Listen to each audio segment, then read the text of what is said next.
Selamat pagi, Bapak, Ibu, dan Saudara yang terkasih.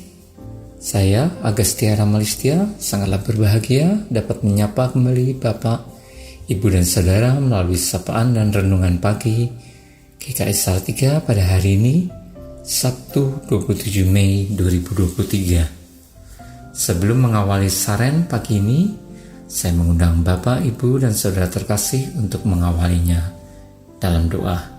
Mari kita berdoa.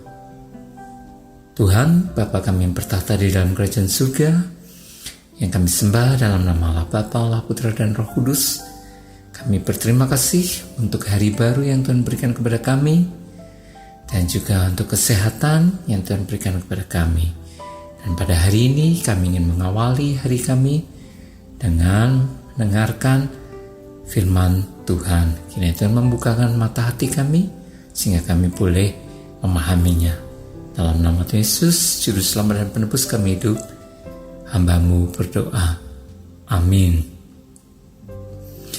Nats Alkitab yang akan mendasari renungan di pagi hari ini terambil dari Kitab Kejadian pasal 11 ayat ke-9. Itulah sebabnya sampai sekarang nama kota itu disebut Babel, karena disitulah dikacau balaukan Tuhan bahasa seluruh bumi, dan dari situlah mereka diserakkan Tuhan ke seluruh bumi. Bacaan kedua terambil dari Kisah Para Rasul 2 ayat 7 sampai 10. Mereka semua tercengang-cengang dan heran, lalu berkata, "Bukankah mereka semua yang berkata-kata itu orang Galilea? Bagaimana mungkin kita masing-masing mendengar mereka berkata-kata dalam bahasa kita sendiri, yaitu bahasa yang kita pakai di negeri asal kita? Orang Partia, Media, Elam, penduduk Mesopotamia, Yudea dan Kapadokia, Pontus dan Asia, Frigia dan Pamfilia, Mesir dan daerah-daerah Libya yang berdekatan dengan Kirene, pendatang-pendatang dari Roma." Dalam renungan pagi ini, saya akan membandingkan kisah antara runtuhnya Menara Babel dan turunnya Roh Kudus. Dalam kitab Kejadian 11 ayat 1-9 dikisahkan bahwa pada awalnya seluruh bumi menggunakan bahasa dan logat yang sama. Namun karena kesombongan orang-orang pada masa tersebut yang ingin membangun menara hingga puncaknya mencapai langit, lalu memberi nama menara dan kota tersebut dengan tujuan untuk mempertahankan keragaman yang ada, Allah justru tidak berkenan. Pada ayat ke-7 disebutkan bahwa Allah mengacau balaukan bahasa mereka sehingga setiap orang tidak lagi mengerti bahasanya masing-masing. Karena itulah lahir nama Babel, karena di sanalah Tuhan mengacau balaukan bahasa yang ada, sehingga setiap orang tidak lagi saling mengerti satu dengan lainnya.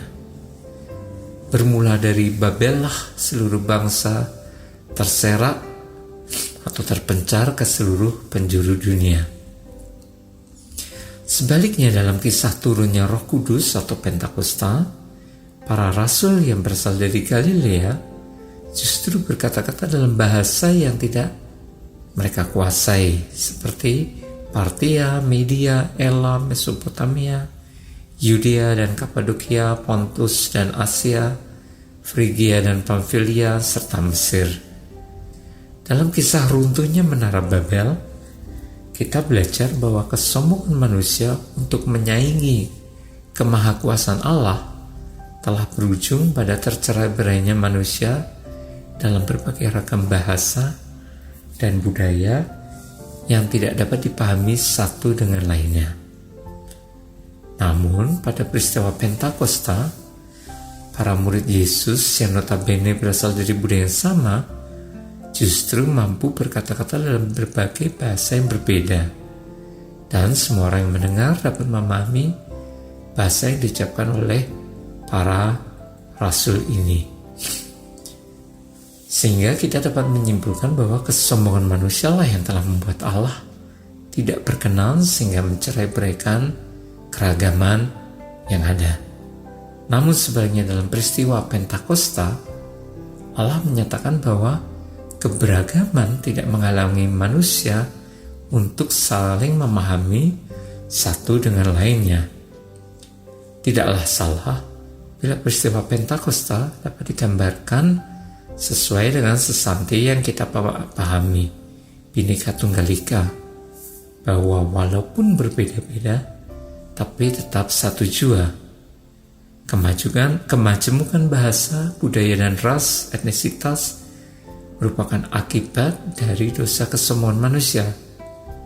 Tetapi Roh Kudus telah menolong manusia untuk memahami keberagaman sebagai sebuah kekayaan yang Tuhan berikan, sebagai sesuatu untuk diapresiasi dan dipahami.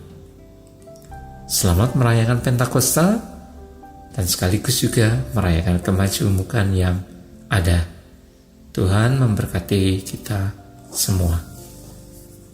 Untuk mengakhiri saran pada pagi hari ini, saya mengajak Bapak dan Ibu, saudara-saudara untuk berdoa.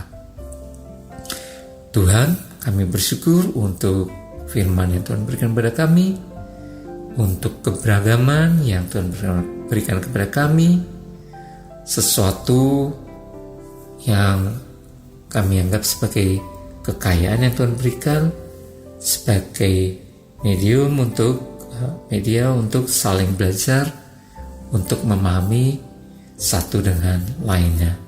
Dan Pentakosta telah mengajarkan kami semua untuk menghargai keberagaman ini. Keberagaman tidak membuat kami